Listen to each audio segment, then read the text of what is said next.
வணக்கம். நம்ம சேனலுக்கு தொடர்ந்து ஆதரவளித்துக் கொண்டிருக்கும் நல்ல உள்ளங்களுக்கு நன்றி. எல்லாமே தேசிய ஜனநாயக கூட்டணி வலுவாகி விட்டது, நாங்கள் தான் ஆட்சியை பிடிக்க போகிறோன்னு ஒரு பக்கம் சொல்லிக்கிட்டு இருந்தாலும், ஒரு பக்கம் வந்து அமித்ஷா வந்து கூட்டணி அப்படிங்கிறார். என்டிஏ ஆட்சினாரு, அதுக்கப்புறம் பிஜேபி அதிமுக கூட்டணினாரு, கூட்டணி ஆட்சி அப்படின்னாரு. நயினார் நாகேந்திரன் இல்லைங்க எடப்பாடி தான் முதலமைச்சர், கூட்டணி பற்றி கேட்டால் அதெல்லாம் அப்புறம் முடிவு பண்ணிக்கலான்ட்டார். அப்போ இன்னும் ஒரு வடிவம் பெறலை.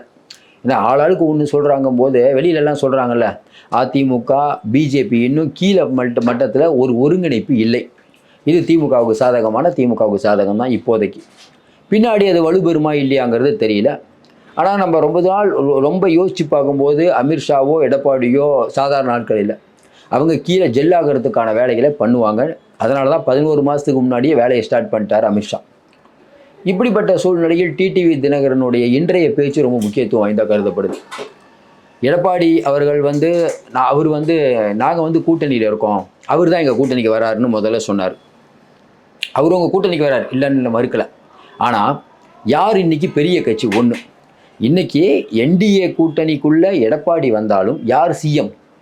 டிடிவி தினகரன் ஏன் இந்த மாதிரி பேசுகிறாருன்னு தெரியல. சிஎம்ங்கிறது எடப்பாடிங்கிறது அமித்ஷாவே சொல்லிட்டாரு.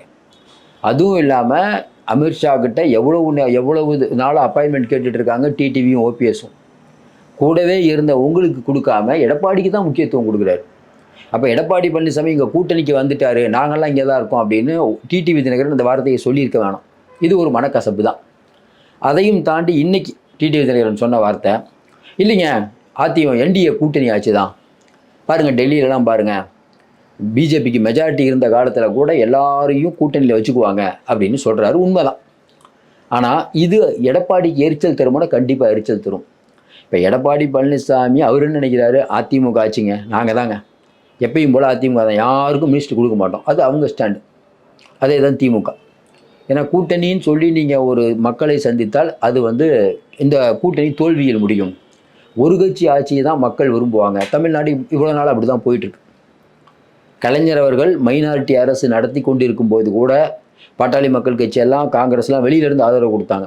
அப்பயே யாருக்கும் அமைச்சர் பதவி எதுவும் கொடுக்கல கலைஞர். அப்படிப்பட்ட சூழ்நிலையில் இன்னைக்கு பிஜேபி அப்படிங்கிற ஒரு கட்சி அது ஒரு டோன் எடுக்குது. இந்த பக்கம் பார்த்தா டிடிவி தினகரன் இல்லைங்க கூட்டணி ஆட்சி தாங்கிறார். அப்போ பிஜேபியுடைய டோனை அப்படியே எதிரொலிக்கிறார், அமித்ஷா டோனை எதிரொலிக்கிறார். அப்போ ஒன்று நல்லா தெரியுது, எடப்பாடி பழனிசாமி முதலமைச்சராக இருந்தாலும் என்டிஏ கூட்டணியில் இருக்க எல்லா கட்சிகளும் பிஜேபியுடைய கண்ட்ரோலில் இருக்குது. அதிமுக தனிச்சிருக்குது.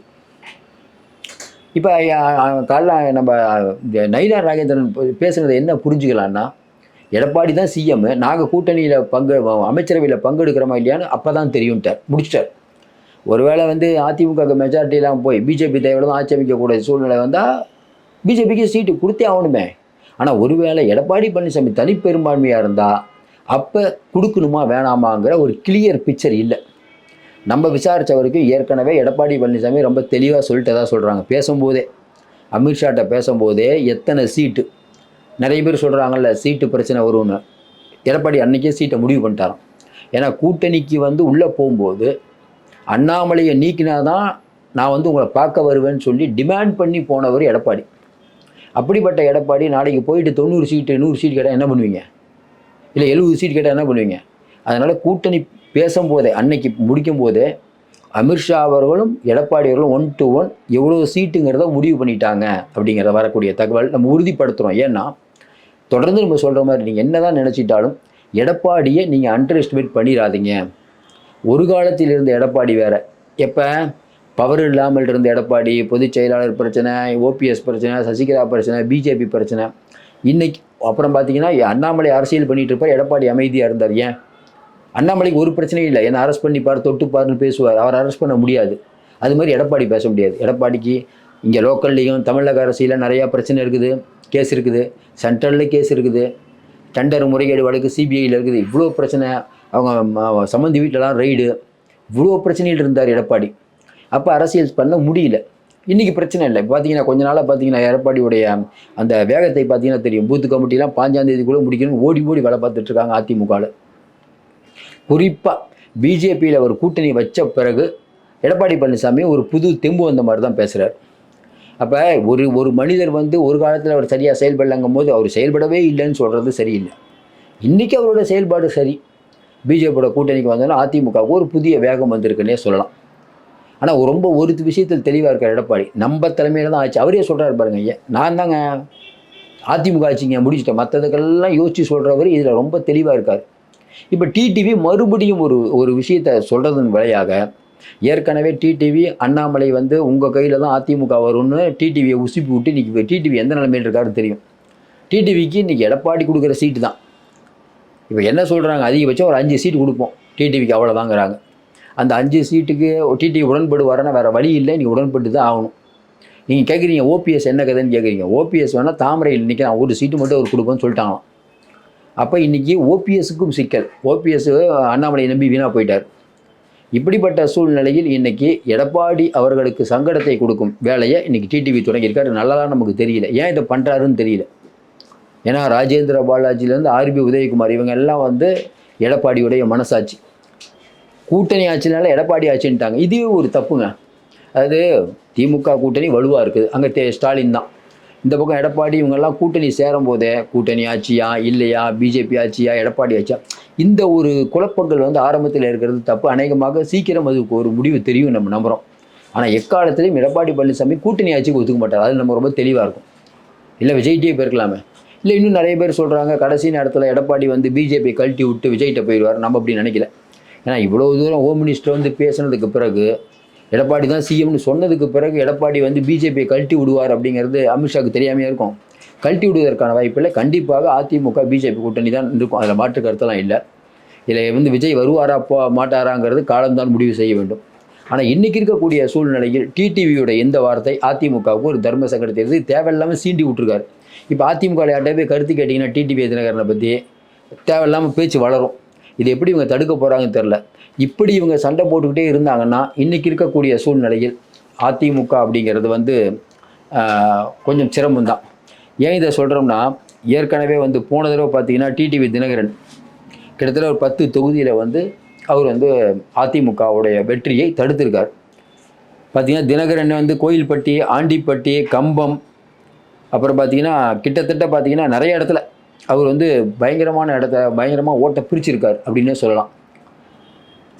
அந்த ஏரியாவை கண்டிப்பாக அவர் உசிலம்பட்டியில் கண்டிப்பாக கேட்பார், தஞ்சாவூர் ஏரியாவில் நிறையா கேட்பார், அவருடைய ஏரியா வந்து கோயில்பட்டி அவரே நின்னார் அதை கேட்பார். இப்படி நிறையா தொகுதிகள் வந்து கண்டிப்பாக வந்து அமமுக அப்படிங்கிறதுக்கு ஒன்றுக்கே பார்த்திங்கன்னா வந்து திருவாடானை இங்கெல்லாம் பார்த்திங்கன்னா அமமுகன்னு ஒரு செல்வாக்கு இருக்குது. ஆனால் இப்போ என்ன பிரச்சனைனா, எல்லாருக்கும் ஒரு ஆசை இருக்கும்ல, நம்மளும் வந்து ஒரு அமைச்சரவையில் பங்கு எடுத்துக்கணும், அவங்க கட்சிக்காரங்களுக்கு ஒரு உற்சாகத்தை கூட்டணும். அதனால் டிடிவியுடைய இன்றைய வார்த்தை அப்படிங்கிறது அமித்ஷா என்ன சொன்னாரோ அப்படியே சொல்லியிருக்காரு. அதனால் டிடிவி வார்த்தையை பொருட்படுத்த வேண்டிய அவசியம் இல்லைன்னு நினச்சா கூட டிடிவி தினகரனுடைய இந்த பேச்சு கண்டிப்பாக அதிமுகவுக்கு ஒரு எரிச்சலை ஏற்படுத்தும். அநேகமாக அடுத்து வந்து அமித்ஷா வரும்போது இதற்கான கிளியர் பிக்சர் அதிமுக சொல்லுவாங்கன்னு நினைக்கிறோம். ஏன்னா எடப்பாடி பழனிசாமி அவரும் கிளை செயலாளர்னு வந்தவர்னால இந்த விஷயத்தை அப்படியே விட்டுக்கிட்டே இருக்க மாட்டார். நான் 4 பேர் பேசுவாங்க. இப்போ என்ன சொல்கிறாங்க, டிடிவி தினகரன் பேசலைங்க, அது அண்ணாமலை பேச வைக்கிறாரு, அண்ணாமலை இன்னும் அடங்குன இல்லைங்கன்னு சொன்னாலும் நமக்கு தெரிஞ்சு அண்ணாமலை இதை பேச வைப்பாரான்னு நமக்கு தெரியல. ஏன்னா அண்ணாமலை அமைதியாக இருக்குன்னு சொல்லிட்டார் அமித்ஷாட்ட.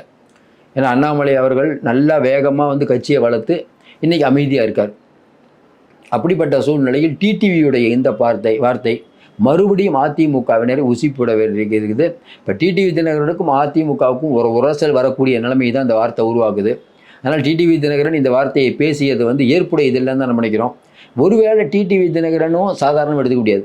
அவர் இந்த வார்த்தையை பேசுகிறாருன்னா கேட்டாங்கன்னா அமித்ஷா சொன்னதை நான் சொன்னேன் அப்படின்னு சொன்னாலும், இன்றைக்கி டிடிவி தினகரனை வெற்றி பெற வைக்கக்கூடியது யாருன்னா பிஜேபி இல்லை, அதிமுக தொண்டர்கள். அதுவும் புரிஞ்சுக்கணும். இப்போ டிடிவி நிற்கிற ஏரியாலாம் பார்த்தீங்கன்னா பிஜேபி அவ்வளோ வலிமை இல்லை, ஆனால் அதிமுக வலிமையாக இருக்குது. டிடிவியினோட 10 தொகுதி தான் அதிமுக டிஸ்டர்ப் பண்ணுற தொகுதி. டிடிவி தினகரன் உள்ளே வந்தால் அதை எப்படி சமாளிக்கணுங்கிறது எடப்பாடிக்கு தெரியும். எடப்பாடியுடைய தயவு டிடிவிக்கு வேணும், டிடிவி தயவு எடப்பாடிக்கு வேணும், ஒத்துக்கிறோம். ஆனால் பெருசாக யாருக்கு சப்போர்ட் வேணும்னா இன்றைக்கி வந்து டிடிவி தினகரனுக்கு எடப்பாடி பழனிசாமி சப்போர்ட் வேணும். எடப்பாடி இன்னும் இறங்கி போகல. துரோகி எடப்பாடின்னு சொல்லிட்டு இருந்த டிடிவி தான் அதிமுகவை நான் பிரச்சாரம் பண்ணுறேன்னு அவர் தான் முதல்ல இன்றைக்கி சொல்கிறார். அப்போ இது வரைக்கும் டிடிவி ஓபிஎஸை பற்றி வார்த்தையை எடப்பாடி விட மாட்டுறாரு. அதனால் இது வந்து தேவையில்லாமல் ஒரு பிரச்சனை ஏற்படுத்திக்கிறது. இது எப்படி சரி பண்ண போகிறாங்கன்னு தெரியல. அதுவரை திமுகவுக்கு ஒரே கொண்டாட்டம் தான். ஆனால் நமக்கு தெரிஞ்சு எடப்பாடி இதை சமாளிச்சிருவாருன்னு தான் நினைக்கிறோம். அமித்ஷா அவர்கள் மீது நமக்கு 1000 கருத்து வேறுபாடுகள் இருந்தாலும் அவருடைய வியூகத்தை நம்ம குறைச்சி மதிப்பிட முடியாது. பல ஸ்டேட்டில் ஜெயிச்சுட்டு வர்றாரு. அப்படிப்பட்ட சூழ்நிலையில் இன்னைக்கு திமுகவை ஒரு வழி முடிச்சாகணுங்கிற நிலைமையில் வைக்கும்போது அமித்ஷா எதையும் பண்ணுவார். இதை சமாளிச்சிருவாங்கன்னு தான் நினைக்கிறோம். பொறுத்திருந்து பார்ப்போம். மீண்டும் சந்திப்போம். நன்றி, வணக்கம்.